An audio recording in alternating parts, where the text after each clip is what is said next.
Rosa had always been different from other girls in her village. At 19, she was much larger than her friends, and while other young women her age were getting married and starting families, she spent her days helping her parents on their small farm. She had never experienced romance or even a first kiss. The other villagers often whispered about her behind her back, and some of the cruel ones called her names that made her heart ache.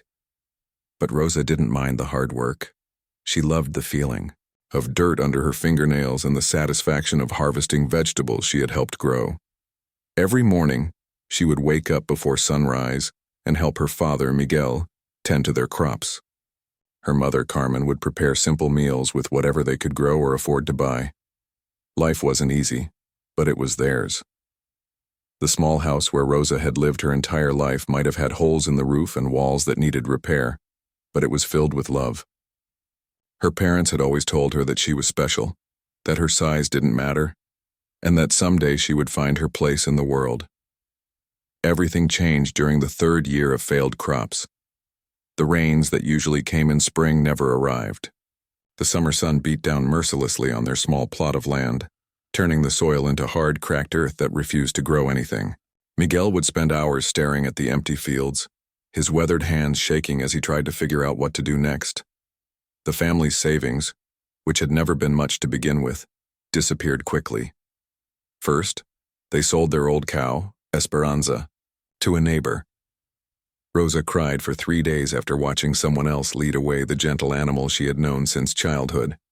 Next went her mother's wedding jewelry, a simple gold ring and small earrings that had belonged to her grandmother. By autumn, they had nothing left to sell except the house itself, but even that wouldn't bring enough money to pay their debts to the local moneylender, Don Fernando, who came by every week demanding payment with interest that seemed to grow larger each time. "We owe him more money than this house is worth," Miguel told his wife one evening after Rosa had gone to bed. But she wasn't sleeping. She was listening through the thin walls, her heart breaking as she heard her father's voice crack with despair. "What are we going to do?" Carmen whispered. "Winter is coming and we have no money for food or firewood. If we don't pay Don Fernando soon, he'll take everything anyway." Rosa pulled her thin blanket tighter around herself and tried to think of solutions. She had looked for work in the village, but nobody was hiring. The few families who had money preferred to hire younger, prettier girls for household work. She had even offered to work for free just for meals, but everyone was struggling. One cold October morning, a well-dressed stranger arrived in their village driving a fancy car that looked completely out of place on the dusty main street. His name was Señor Valdez, and he claimed to be a businessman who hired young women to work as housekeepers and cooks in wealthy homes in the big city. Word spread quickly through the village. Several families with daughters were interested in what he had to offer. Valdez explained that he would pay families a small fee up front, then take the girls to the city where they would earn good wages and send money back home. "It's a wonderful opportunity," he told the gathered families in the town square. "These girls will learn valuable skills, see the world beyond this village, and help their families at the same time. Everyone wins." Rosa watched from a distance as several younger, prettier girls signed up immediately. Their families looked relieved and excited. She felt a pang of sadness, knowing that someone like her would never be chosen for such an opportunity. That evening, Valdez knocked on their door just as the family was sitting down to their meager dinner of beans and stale bread. "I've heard you have a daughter," he said to Miguel, not even bothering to look at Rosa directly. "I might have work for her." Carmen's face lit up with hope, but Miguel looked suspicious. "What kind of work?" "Housekeeping, cooking, cleaning, simple women's work in respectable homes. I pay families a small fee up front to help with immediate expenses. Then the girls earn wages once they start working." Valdez's eyes finally settled on Rosa, and she could see him evaluating her like she was livestock at a market. She felt her cheeks burn with embarrassment under his cold stare. "She's larger than the others," he said slowly. "But some employers prefer that. They think bigger girls work harder and eat less." The way he said it made Rosa's skin crawl, but her parents seemed to think it was a compliment. "How much would you pay?" Miguel asked quietly. For her, $2 up front, then she keeps half of what she earns monthly. $2. Rosa had heard him offer other families $10 or $15 for their daughters. The number hit her like a physical blow. Even this stranger could see how worthless she was. Her parents exchanged looks across the small table. Rosa could see the desperation in their eyes, the way they were calculating whether $2 would be enough to buy food for winter and make a small payment to Don Fernando. "We need time to think," Carmen said, but her voice lacked conviction. After Valdez left, the family sat in silence for a long time. Finally, Miguel spoke. "Mitya," he said to Rosa, using the pet name he'd called her since childhood. "This might be your chance to help us and yourself. You could see the city, learn new skills, maybe even find a husband there." Rosa wanted to scream, that she didn't want to leave, that she'd rather starve with her family than work for strangers who valued her at $2. But she could see the hope in her mother's eyes, the way her father's shoulders had straightened slightly for the first time in months. "What if something bad happens to me?" she asked quietly. "Valdez seems like a respectable businessman," Carmen said, though she didn't sound entirely convinced. "And you're smart and strong. You'll be fine." That night, Rosa lay awake staring at the ceiling, listening to her parents whisper in the next room. She heard her mother crying softly and her father's voice trying to convince them both that this was the right decision. The next morning, Valdez returned for their answer. Rosa watched her father's hands shake as he accepted the crumpled bills. "She needs to be ready to leave in an hour," Valdez said. "I have other stops to make." Rosa packed her few belongings into a small cloth bag, 2 dresses, some undergarments, a small wooden cross her grandmother had given her, and a faded photograph of her parents. Everything she owned in the world fit easily in one bag. Her mother hugged her tightly at the door, whispering prayers and promises that they would see each other again soon. Her father kissed her forehead and told her to be brave. "Remember who you are," he said. "You are our daughter, and you are precious to us." But as Rosa climbed into the back of Valdez's truck with 3 other girls from neighboring villages, she felt anything but precious. She felt like cargo, like something that had been weighed, measured, and found barely worth $2. The truck ride was uncomfortable and frightening. The other girls were all younger and prettier than Rosa, and they whispered excitedly about the adventures waiting for them in the city. Rosa tried to join their conversations, but she could see them looking at her with pity or disgust. As the miles passed and her village disappeared behind clouds of dust, Rosa pressed her face against the small window and tried not to cry. She told herself that this was temporary, that she would work hard, save money, and return home to help her parents buy new land and start fresh. But deep in her heart, she had a terrible feeling that nothing would ever be the same again. The way Valdez looked at all of them, like they were products instead of people, made her stomach turn. And the fact that her own parents had been willing to let her go for just $2 made her question everything she had believed about her worth. The truck bounced along rough roads for hours. Rosa's back ached from sitting on the hard wooden bench, and her throat was dry from the dust that seemed to seep through every crack in the vehicle. When she asked for water, Valdez laughed. "You'll get water when we stop for the night," he said. "Don't be so demanding." As the sun began to set, Rosa realized they were traveling much farther than she had expected. The city Valdez had described should have been only a few hours away, but they had been driving all day. When she asked about it, he told her to be patient. "Good jobs are worth traveling for," he said, but something in his voice made her even more nervous. That night, they stopped at a rundown motel where Valdez made all 4 girls share one small room. Rosa barely slept, partly because of the uncomfortable bed she had to share with another girl, and partly because she kept thinking about her parents. Were they eating a real dinner with the money they had received? Had they been able to make their payment to Don Fernando? The next morning brought another long day of travel. This time, Rosa noticed they were heading away from any cities she had heard of. The landscape became more desolate, and she saw fewer and fewer signs of normal life. By the 3rd day, even the other girls were starting to ask questions about their destination. Valdez's answers became shorter and less friendly.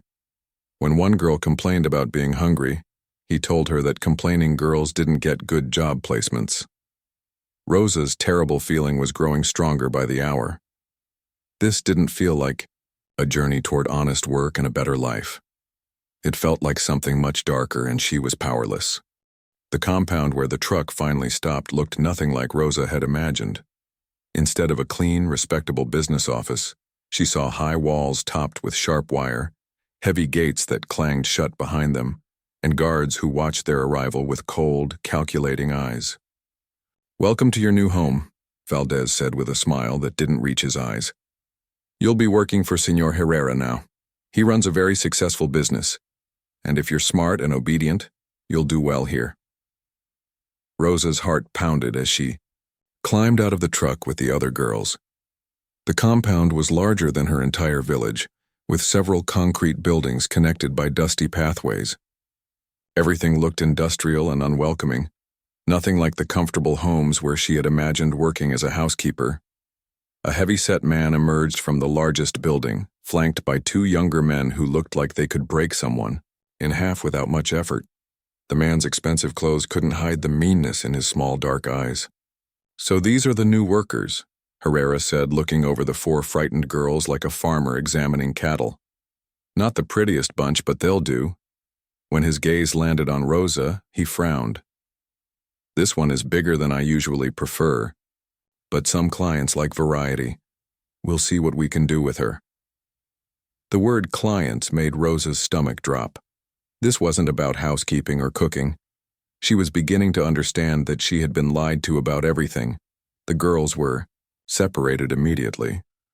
Rosa watched helplessly as the other three were led toward one building while she was pushed toward another. She wanted to call out to them to say goodbye, but one of Herrera's men grabbed her arm roughly. "No talking," he growled. "You follow orders now, or things get very unpleasant very quickly."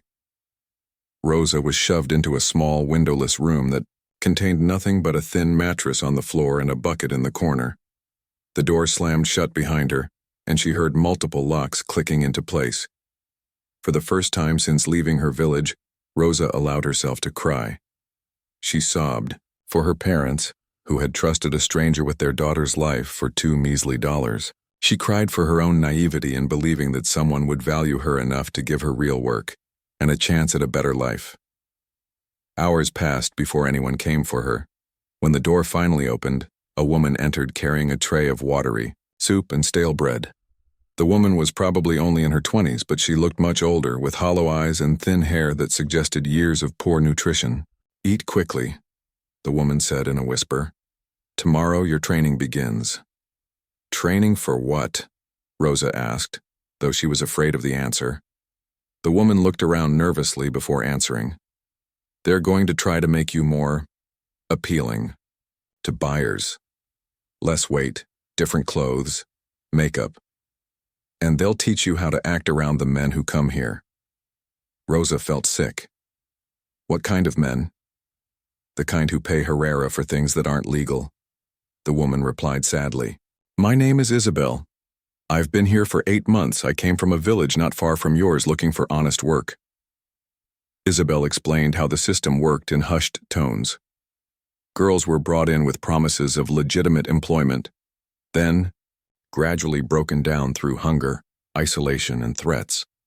Those who tried to resist were punished severely. Those who cooperated were given slightly better treatment but never allowed to leave. "The worst part," Isabel said, "is that our families think we're living good lives in the city. They get letters sometimes, supposedly from us, saying how happy we are and how much money we're making. Herrera has someone write them to keep the families from asking questions." Rosa's heart sank even further. Her parents would never come looking for her because they would think she was thriving. The next morning began what Herrera called preparation. Rosa was given barely enough food to survive. Thin soup in the morning, a piece of bread at noon, and watery beans in the evening. She was forced to exercise for hours under the hot sun, carrying heavy buckets of water from one building to another for no apparent reason except to exhaust her and force her to lose weight. "Fat girls don't sell well," one of the guards explained cruelly. We need to make you more attractive to our customers. Rosa lost weight quickly, but not in a healthy way. Her clothes began to hang loose on her frame and she felt weak and dizzy, most of the time. When she stumbled during her daily work, the guards would shout at her or sometimes hit her with sticks. The psychological torture was worse than the physical hardships. Every day, Herrera or one of his men would tell the girls how worthless they were, how their families had sold them because they were burdens, how no one would ever love them or want them as wives. "You're lucky we're willing to give you purpose," Herrera would say during his daily speeches to all the captive women. "At least here you'll be useful to someone, even if it's not in the way you imagined." Rosa tried to hold on to memories of her parents' love, of her father calling her precious, of her mother's gentle hugs. But as weeks passed, the constant negative messages began to wear down her self-worth. She started to believe that maybe she really was worthless, that her parents had been relieved to get rid of her, that this ugly place was all she deserved. Isabel became her closest friend and sometimes her only reason to keep going. The older girl had learned how to navigate the compound's dangerous rules and would share extra bits of food when she could. She taught Rosa which guards to avoid, which ones might show small mercies, and how to make herself invisible when Herrera was in a particularly bad mood. "The most important thing," Isabel whispered during one of their brief moments alone, "is to never give up hope completely. I know it's hard, but somewhere inside you have to keep believing that this isn't forever." But hope became harder to maintain as Rosa learned more about what her future held. She overheard conversations between guards about breaking in new girls, about clients who paid extra for particular types of experiences, about girls who had tried to escape, and what had happened to them. One night, Rosa was lying on her thin mattress when she heard screaming from another building. The sound went on for hours, and she knew that someone was being punished for disobedience.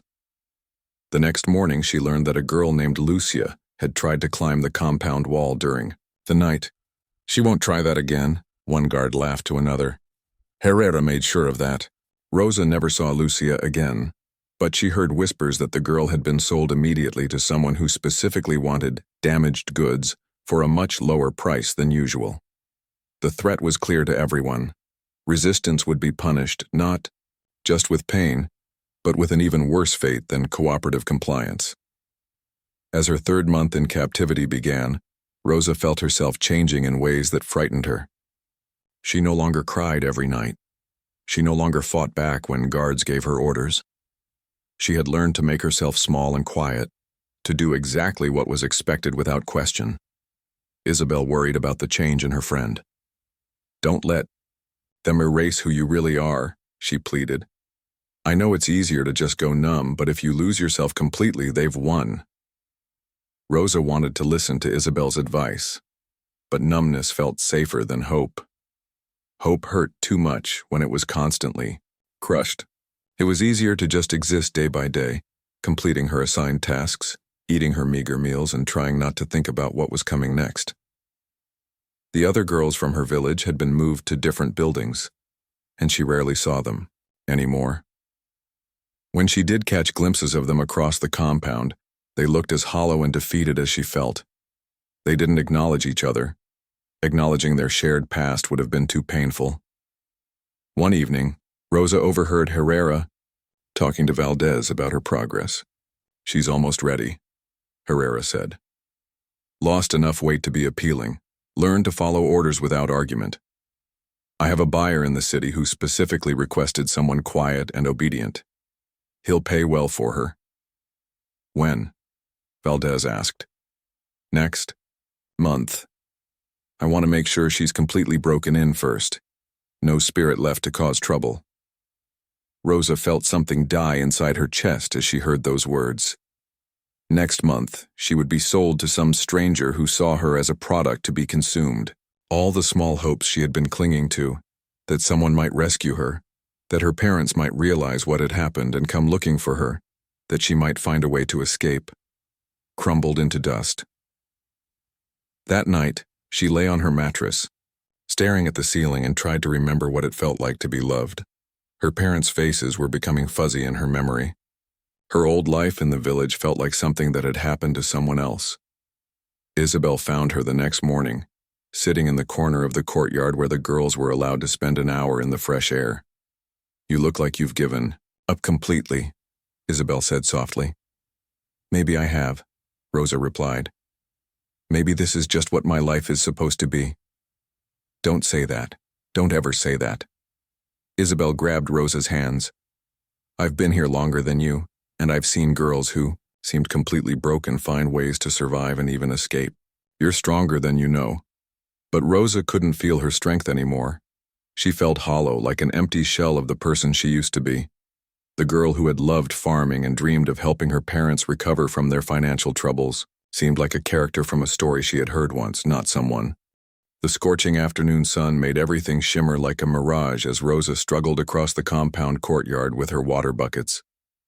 4 months of poor nutrition and exhausting labor had left her thin and weak, but she had learned to hide her fatigue from the guards. Showing weakness only brought punishment. She was making her way toward the main building when she noticed unusual activity near the front gate. A dusty Jeep was parked outside, and she could hear Herrera's voice speaking in the overly friendly tone he used when trying to impress someone with money. Rosa kept her head down and continued walking, but she couldn't help stealing glances at the visitor.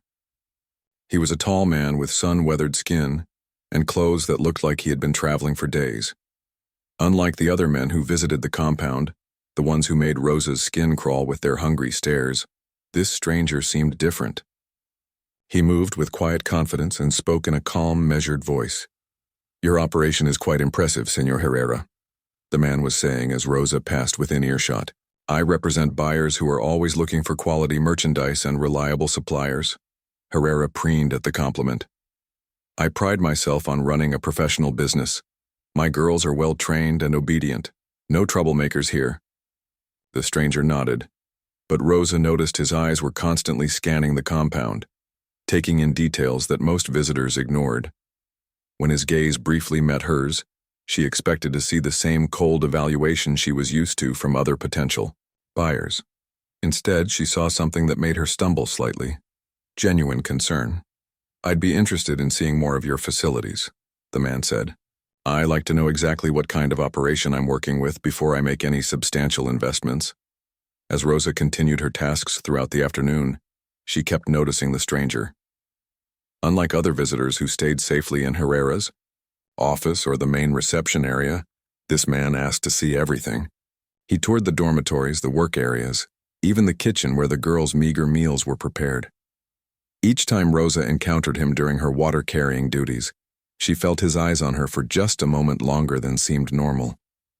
Not in the predatory way she had learned to fear, but with what seemed like recognition, as if he saw her as a person rather than a product. During the evening meal of thin soup and stale bread, Isabel leaned close to Rosa. "Did you notice the new visitor?" she whispered. "Yes. He seems different from the others." "Different how?" Rosa wasn't sure how to explain it. "He looks at us like we're human beings." Isabel frowned. "Don't read too much into that. Men like him are good at pretending to be decent when it serves their purposes. He's probably just another buyer with better acting skills." But Rosa couldn't shake the feeling that there was something unusual about the stranger. When she had caught his eye that afternoon, she had seen a flicker of what looked like pain, as if seeing the compound genuinely distressed him. That night, Rosa lay on her thin mattress and tried not to think about what it might mean that a new buyer was evaluating the facility. She had learned that getting too hopeful only led to crushing disappointment. Whatever this man's intentions were, they certainly weren't good news for her. The next morning brought an unexpected change in routine. Instead of being sent immediately to her usual work duties, Rosa and several other girls were told to clean themselves up and report to the main building. "We have an important visitor making some business decisions," one of the guards explained. "You need to look presentable." Rosa's heart sank. She had heard about these inspections before.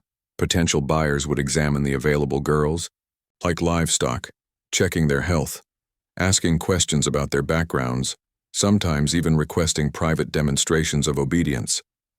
She was led into a large room where the stranger from the previous day was seated across from Herrera, at a polished wooden table.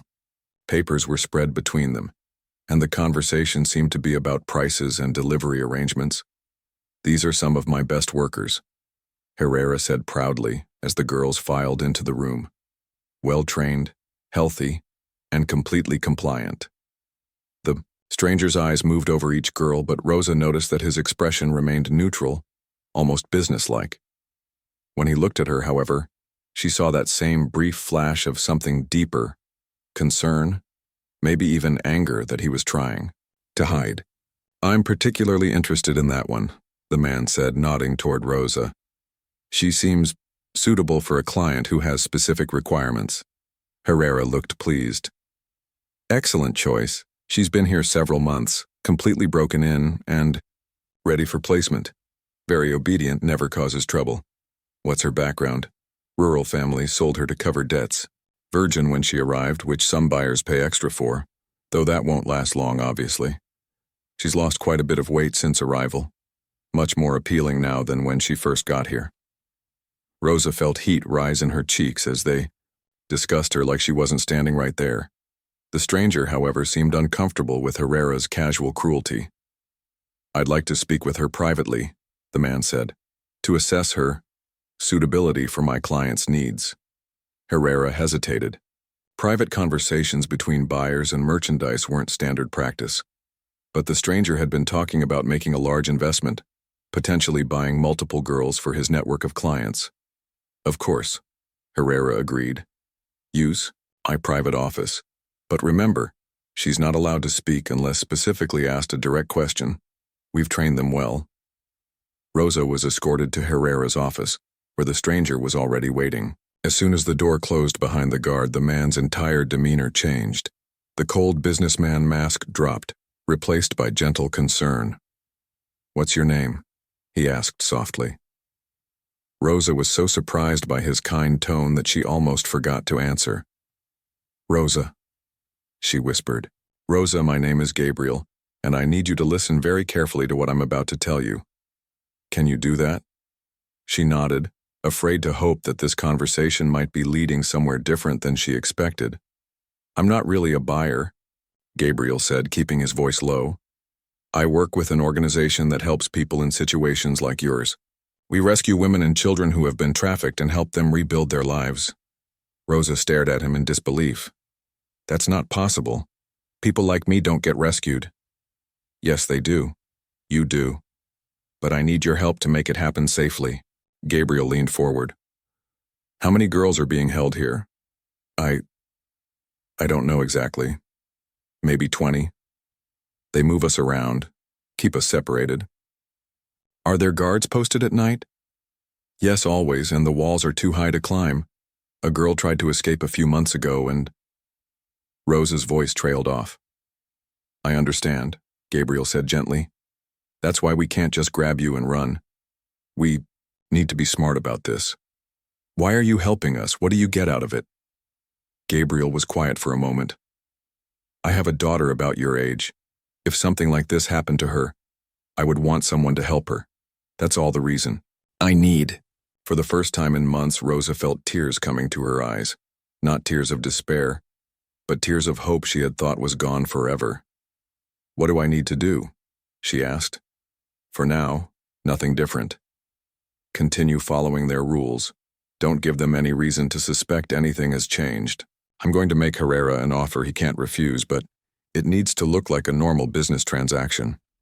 Gabriel explained his plan. He would pose as a buyer with connections to wealthy clients in distant cities. He would negotiate to purchase Rosa along with several other girls, claiming he needed a large shipment to fulfill multiple orders. The transaction would take place outside the compound, where his real colleagues would be waiting to arrest Herrera and free all the victims. "How do I know you're telling the truth?" Rosa asked. "How do I know this isn't some kind of test?" Gabriel reached into his pocket and pulled out a small photograph. It showed him with a teenage girl who had his same dark eyes and gentle smile. "This is my daughter, Isabella. She's 17, studies hard in school, and wants to be a teacher someday." Every time I look at her, I think about girls like you who deserve the same chances she has. Rosa studied the photograph, seeing the genuine love in Gabriel's face as he stood with his arm around his daughter. This wasn't the expression of a man who bought and sold human beings. There's something else, Gabriel said. The rescue operation will take several days to set up properly. We need to coordinate with local law enforcement, arrange safe transportation, and prepare places for all of you to stay afterward. During that time, you need to be very careful not to let anyone suspect what's happening. What if Herrera gets suspicious? He won't. Men like him are blinded by greed. He's already calculating how much money he'll make from selling multiple girls at once. He's not going to look too closely at a deal that seems too good to pass up. A knock at the office. Tor interrupted their conversation. Gabriel immediately switched back to his cold, businesslike demeanor. "Come in," he called. Herrera entered, looking eager to complete a profitable transaction. "Have you finished your evaluation?" "Yes," Gabriel said. "She'll do perfectly for what my client needs. In fact, I'm so impressed with the quality of your operation that I'd like to discuss a much larger purchase."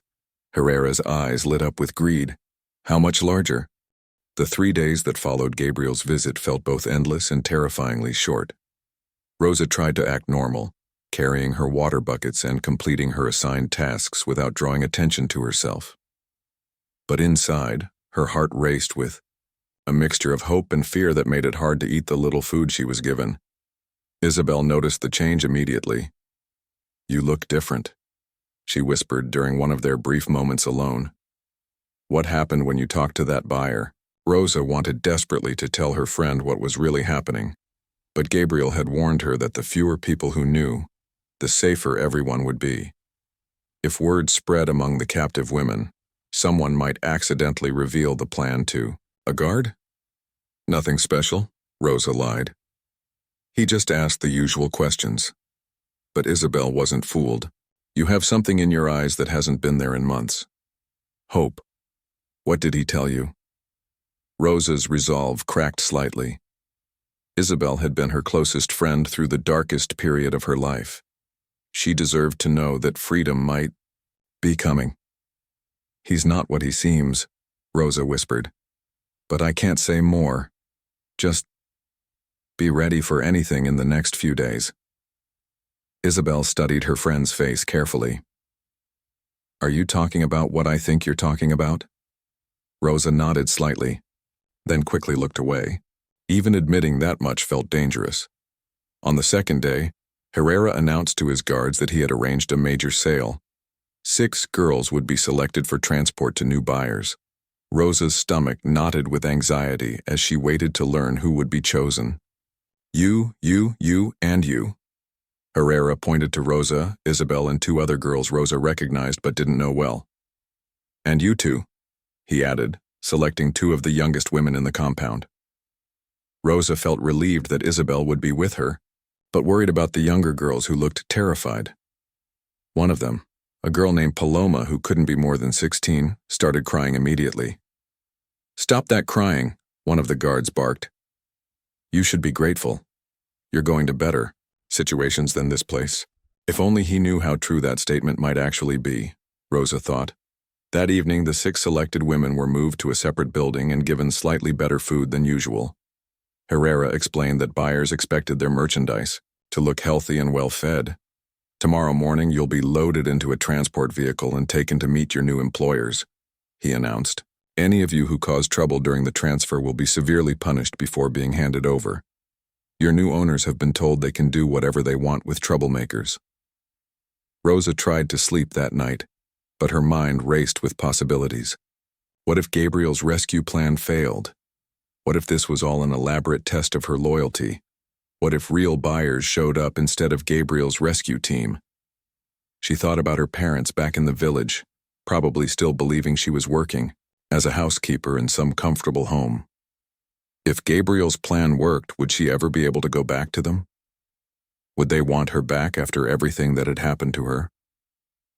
Dawn came too early and too late. Rosa was awake before the guards came to collect them, listening to the sounds of the compound waking up around her.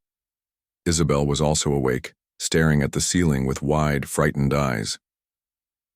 "Whatever happens today," Isabel whispered, "I want you to know that your friendship kept me alive these past months." "Don't talk like we're saying goodbye," Rosa replied. "We're going to be fine." But even as she said it, she wasn't sure she believed it. The guards came for them just after sunrise. Rosa and the other 5 women were handcuffed together in a chain and led to a large van waiting outside the compound gates. Herrera supervised the loading personally, clearly excited about the profitable day ahead. "Remember," he told the guards who would accompany the shipment, "these girls represent a lot of money. Nothing better happened to damage the merchandise." As the van pulled away from the compound, Rosa watched the high walls and guard towers disappear behind them. Part of her felt relief at leaving that terrible place, but a larger part was terrified of what might be coming next. The drive took almost 2 hours through increasingly empty countryside. Rosa recognized the route Gabriel had mentioned. They were heading toward the abandoned warehouse where the exchange was supposed to take place. When the van finally stopped, Rosa's heart was pounding so hard she was sure everyone could hear it. Through the small windows, she could see they were parked outside a large, run-down building that looked like it had been empty for years. "End of the line, ladies," one of the guards announced. "Time to meet your new owners." Rosa was unloaded from the van along with the other women, still chained together and squinting in the bright sunlight. She looked around desperately for any sign of Gabriel or his rescue team, but saw only empty fields and the crumbling warehouse. Herrera climbed out of a second vehicle and straightened his expensive jacket. He was clearly expecting to conduct a major business transaction and wanted to look professional. "Where are they?" he asked one of his guards. "Maybe they're inside the building," the guard suggested. They waited 15 minutes, but no one appeared. Herrera began to look annoyed, then worried. "This better not be some kind of setup," he muttered. Rosa's heart sank. Had something gone wrong with Gabriel's plan? Had he been discovered and arrested? Were they all going to be taken back to the compound and punished for whatever part they might have played in this failed escape attempt? Then she heard the sound of vehicles approaching from multiple directions. Several black SUVs converged on the warehouse from different roads, moving fast and kicking up clouds of dust. "What the hell?" Herrera shouted. The vehicles surrounded them before anyone could react. Men in tactical gear poured out, pointing weapons at Herrera and his guards while shouting commands in Spanish and English. "Police. Nobody move. Hands in." "The air!" Rosa saw Gabriel emerge from one of the vehicles, but he was no longer dressed as a traveling businessman. He wore the same tactical gear as the other officers and carried official identification that he showed to Herrera. "Gabriel Santos, International Task Force on Human Trafficking," he announced. "You're all under arrest." Herrera's face went through a series of expressions: confusion, anger, then pure rage as he realized he had been completely deceived. "You son of a..." he started to shout, but was quickly subdued by 2 officers. Rosa watched in amazement as the guards were arrested, and the trafficking operation she had thought was unstoppable was dismantled in a matter of minutes. She felt Isabel's hand squeeze hers through their shared handcuffs. Gabriel approached the chained women, his expression gentle despite the tactical situation unfolding around them. "You're all safe now," he told them. "These handcuffs are coming off and no one is ever going to hurt you again." A female officer with kind eyes and gentle hands used bolt cutters to free them from the chain. Rosa rubbed her wrists where the metal had chafed her skin and tried to process that she was actually free. "What happens to us now?" Isabel asked. "First, we get you medical attention and proper food," Gabriel explained. "Then we help you figure out what you want to do with your lives. Some of you may want to go home to your families. Others might prefer to start fresh somewhere new. It's completely up to each of you." Rosa felt overwhelmed by the concept of having choices again. For months, every aspect of her existence had been controlled by others. The idea that she could decide her own future seemed impossible. "I don't understand," she said to Gabriel. "Why did you help us? You don't even know us." Gabriel knelt down so he was at her eye level. "Everyone deserves to be free, Rosa. Everyone deserves to be treated like a human being with value and dignity. What happened to you was wrong, and my job is to make sure it doesn't happen to anyone else. Over the next several hours, Rosa learned more about Gabriel's real work. He was part of an international task force that specialized in breaking up human trafficking networks. He had spent weeks gathering intelligence about Herrera's operation before going undercover to arrange the rescue. "We've been tracking this network for over a year," he explained as they sat in a victim services center where the rescued women were receiving medical care and counseling. "Your compound was just one piece of a much larger operation. Today's arrests will help us shut down the entire network." Rosa was examined by a doctor who treated her gently and explained everything she was doing. It was the first time in months that anyone had asked Rosa's permission before touching her or asked how she was feeling. "You're malnourished and exhausted, but you're going to be fine," the doctor assured her. "With proper food and rest, your body will recover completely." But Rosa was more concerned about recovering emotionally than physically. She had been through experiences that she wasn't sure she would ever be able to put behind her. Gabriel seemed to understand her concerns without her having to voice them. "Healing takes time," he told her during one of their conversations. "You've been through trauma that no one should ever experience, but I've seen many survivors go on to live full, happy lives. It's possible, even if it doesn't feel that way right now." "What if I can't go back to being who I used to be?" Rosa asked. "You don't have to go back to being who you used to be," Gabriel replied. "You can become someone new, someone stronger, someone who survived something terrible and came out the other side. That person." 2 years after her rescue, Rosa stood in front of a mirror in her small apartment and barely recognized the person staring back at her. Gone was the hollow-eyed, frightened girl who had been chained in the back of Herrera's van. In her place was a confident young woman with bright eyes, healthy weight, and a genuine smile that came more easily these days. The apartment wasn't fancy, just 2 rooms in a modest building near the university where she was studying social work, but it was hers. She had chosen the furniture, painted the walls a cheerful yellow, and filled the windowsills with small plants that she tended carefully each morning. Having control over her environment, even small details like what color her walls were still felt miraculous sometimes. Rosa had kept her promise to herself about getting an education. With Gabriel's help, she had enrolled in a program for trafficking survivors that provided both academic support and therapy. The first year had been incredibly difficult. She often woke up from nightmares, had panic attacks in crowded places, and struggled to trust anyone new. But slowly, with the help of counselors who specialized in trauma recovery, she had learned to manage her symptoms and rebuild her sense of safety in the world. More importantly, she had discovered that she had a natural talent for helping other people heal from similar experiences. Her professors at the university had quickly recognized her unique combination of personal experience and academic ability. While other students learned about trafficking from textbooks, Rosa could speak from lived experience about what survivors really needed to recover. "Your perspective is invaluable," her favorite professor, Dr. Martinez, had told her. "You understand things that those of us who haven't walked in your shoes can only guess at." Rosa had started volunteering at a shelter for trafficking survivors during her second year of school. At first, she mostly did simple tasks like serving meals and helping with paperwork, but gradually, the shelter's director began asking her to speak with newly rescued women who were struggling to adjust to freedom. "There's something about talking to someone who's been through the same experience," the director explained. "They trust you in a way they can't trust those of us who haven't lived it." Rosa found that she had a gift for reaching women who had shut down emotionally, who didn't believe recovery was possible, who felt too damaged to ever live normal lives again. She could look them in the eyes and honestly say, "I know exactly how you feel, and I'm here to tell you that it gets better." One of the first women Rosa helped was a 17-year-old named Carmen, who had been rescued from a situation similar to Rosa's.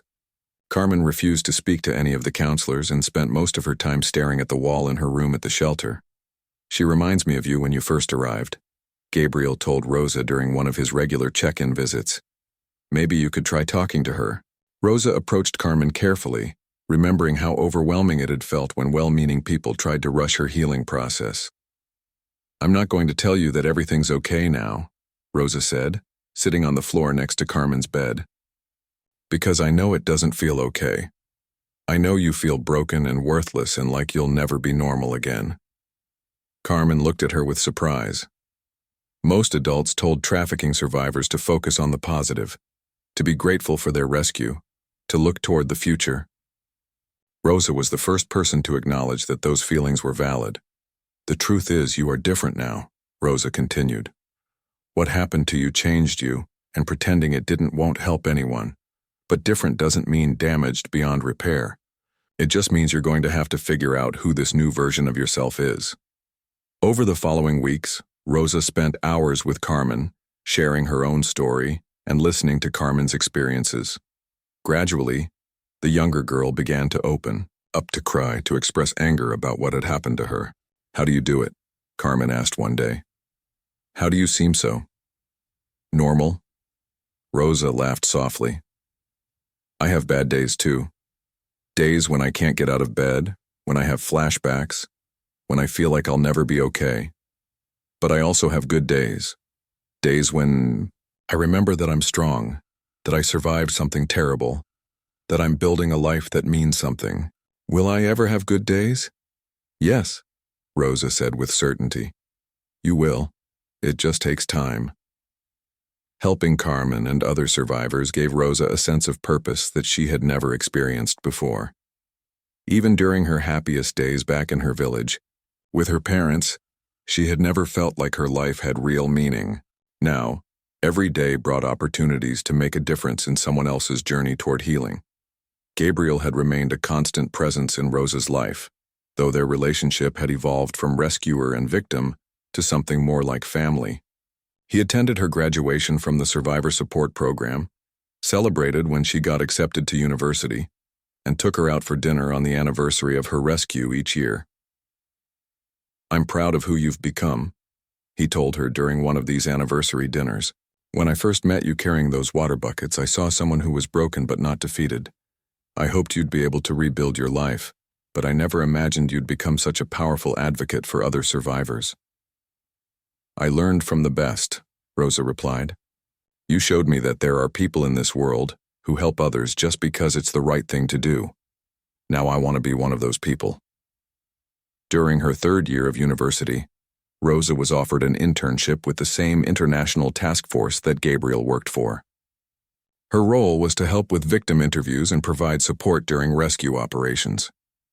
The first time she accompanied the team on a raid, Rosa felt her hands shaking as they approached a compound that looked disturbingly similar to the one where she had been held. But when she saw the frightened faces of the women they were rescuing, her own fear disappeared. My name is Rosa, she told a group of newly freed survivors as they sat in a victim services center. 2 years ago, I was sitting exactly where you are now. I know you're scared. And I know you don't believe that your life can get better. But I'm here to tell you that it can. One of the women, barely 18 years old, looked at Rosa with desperate hope in her eyes. How do I know you're telling the truth? Rosa pulled out her phone and showed her a picture from her university graduation ceremony. In the photo, Rosa was wearing a cap and gown, beaming with pride as she held her diploma. Because this is me now, Rosa said. Free, educated, and working to help people like us. If I can do it, so can you. Working with the task force also brought Rosa back into regular contact with cases involving traffickers like Herrera. She learned that the network they had dismantled was part of an even larger international operation, and that her testimony had helped convict dozens of criminals. Your courage in speaking at those trials probably saved hundreds of other women from going through what you experienced, Gabriel told her. That's not easy work, testifying against people who hurt you, but you did it anyway. Rosa had indeed testified at multiple trials, facing defense attorneys who tried to discredit her story and make her feel ashamed of what had happened to her. But she had learned to separate her worth as a person from the terrible things that had been done to her. They can't take away my dignity anymore, she explained to Carmen, who was preparing to testify in her own case. They took it away once when they bought and sold me like property, but I've taken it back and it's mine now. They can't have it again. As Rosa entered her final year of university, she began thinking seriously about her long-term career goals. She had offers from several organizations that worked with trafficking survivors. But she also had been accepted to graduate school programs that would allow her to specialize in trauma counseling or international human rights law. "What does your heart tell you to do?" Dr. Martinez asked during one of their regular mentoring sessions. "I want to do everything," Rosa laughed. "I want to counsel survivors and investigate trafficking networks and change laws and rescue people and educate the public about what really happens to trafficking victims." "You can't do everything at once," Dr. Martinez pointed out gently. "But you have your whole life ahead of you. You can do different things at different stages of your career." Rosa thought about her professor's advice as she walked home through the university campus that evening. Students were scattered across the lawns, studying and laughing and complaining about exams and assignments. Normal college problems seemed both trivial and wonderful to her. She thought about the girl she had been 3 years earlier, someone who had believed she was worth only $2, who had given up hope of ever having control over her own life again. That girl could never have imagined walking across a university campus as a successful student with a bright future ahead of her. But Rosa also thought about the parts of her old self that she wanted to keep. The girl from the village had been kind, hard-working, and eager to help her family. The woman Rosa was becoming had those same qualities, but channeled them toward a larger family, the community of trafficking survivors, and the people working to protect vulnerable individuals around the world. Her phone rang as she reached her apartment building. The caller ID showed Gabriel's number. "I have news," he said when she answered. "Remember Herrera?" "Unfortunately, yes.